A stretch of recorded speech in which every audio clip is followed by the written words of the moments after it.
The Game Boy Advance, like so many of Nintendo's handhelds, has a library full of a lot of wildly different games.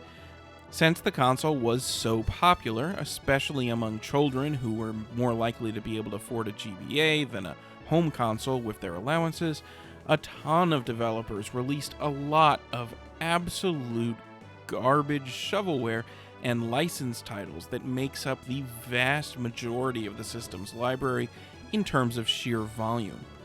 On the other hand, however, are some of the best 2D games in all sorts of different genres. Golden Sun is a game that is absolutely one of those standouts. An incredibly ambitious game both in its individual scope and its plans for its own future. At its core, Golden Sun is very much an attempt to take the 2D RPG formula that had been well established on the SNES and improved with some Saturn and PS1 games, and expand and improve on that formula even further, something that it achieves with aplomb over and over again throughout the game's runtime. This was also far from Camelot's first RPG, and that experience shows in how deftly they've managed this game in particular. They had made 2 RPGs before this, just not perhaps in the way you'd usually think of them. As a development house, they were responsible for the Mario Sports handheld games on the Game Boy Color, which had dedicated RPG modes that were very highly praised when the games originally came out. Pivoting to a more involved, more traditionally designed JRPG just kinda made sense for them to move on to, given their extensive experience with both RPG and handheld development. As so many games do, Golden Sun begins with you waking up in your childhood bedroom to some horrible emergency, and then immediately introducing you to the game's many mechanics as you find your way through the emergency and its aftermath. The most important thing about Golden Sun's world that you need to know and that you learn about very quickly is synergy. Psychic energy, basically. The lore mechanism by which the game implements magic. What's really interesting, however, is that while synergy is definitely used as an attack and defense in combat, the way many people use it, and the way you'll use it even more often than in combat, is as a tool to interact with the world around you. The way that the game makes you use these abilities to solve dungeon puzzles and the like is very cool. One of the first things you'll do is just push statues out of your way. Now, at first, it is this sort of blindingly obvious thing that it's very clear you need to do, with movable statues very clearly marked, and the places they need to go to being extremely evident. But as time goes on, the ways you'll need to interact with the world become a little more subtle. There are a ton of different abilities you'll pick up as well, from the ability to read minds, to the ability to instantly grow plants and sprout towers of ice from tiny puddles on the ground. Every single one of these abilities is not only used in dungeons and their immediate surroundings, but just around town, in order to reach out-of-the-way chests and items. This puzzle-solving element really shines at specific parts of the story, like the Colosseum, which requires you to split up duties between your different party members to solve a very sizable puzzle in segments to make things easier for your primary party member to succeed in a platforming and combat competition in order to be able to win the grand prize. Really though, while some elements do end up working a little bit better than others, these abilities form the absolute core of what makes Golden Sun so special. The combat mechanics take a long while to get going. The aforementioned synergy, as well as the creatures you collect throughout the game called djinns, are the heart of Golden Sun's mechanical uniqueness both out in the world and in the combat, but the full potential of those systems takes a long time to fully come into its own, as new djinns and synergy spells are slowly doled out. Once you have a ton of these, you can combo them together in order to maximize your attacks and switch up your synergy toolset. Many spells are only available if you've equipped a certain character with a specific djinn. A lot of the fun in this system comes from experimenting with wildly different combinations of djinn for different characters. but the game gives you the freedom to basically do whatever you want, even if that just means sticking the character fully with Jin that match their starting element, if that's what you want to do.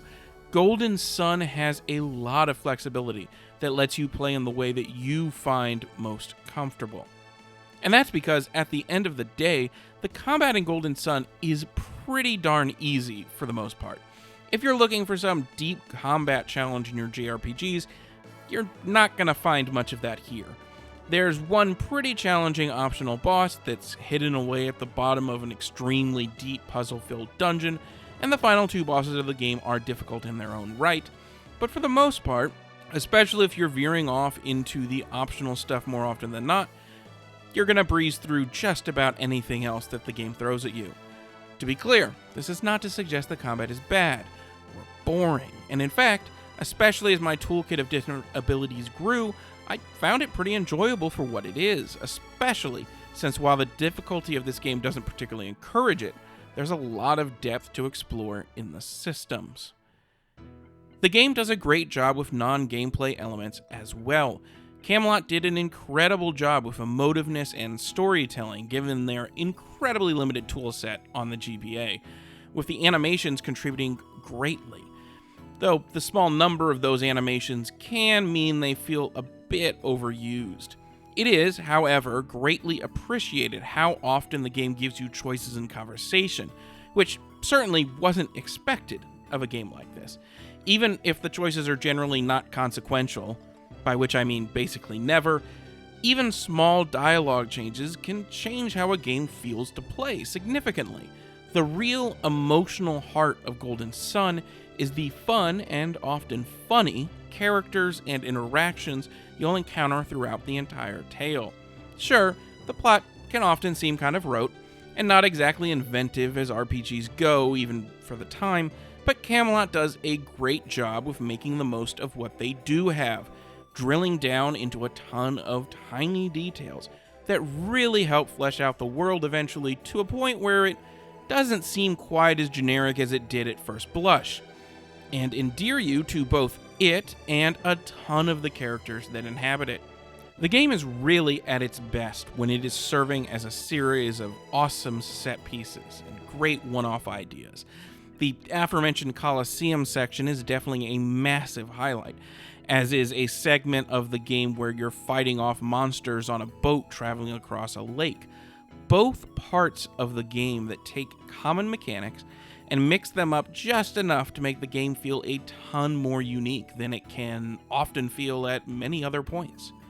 Golden Sun may not be the most engaging game in combat, an issue that is often exacerbated by its traditionally high encounter rates that make exploration a massive annoyance at the worst times, but its world is one that is an absolute joy to inhabit thanks to the unique set pieces and the emotive characters that carry you through the parts that can be a bit more boring. This is really all to say that in the first few hours of the game, I was often finding myself extremely disengaged and often bored. But if you can make it through those first handful of hours, the game will absolutely reward you later on for doing so. I went from struggling to find the motivation to keep playing to wanting to spend even more time playing than I really should, blazing through the last third of the game in a very short span of time. Now, the game does end in one hell of a cliffhanger.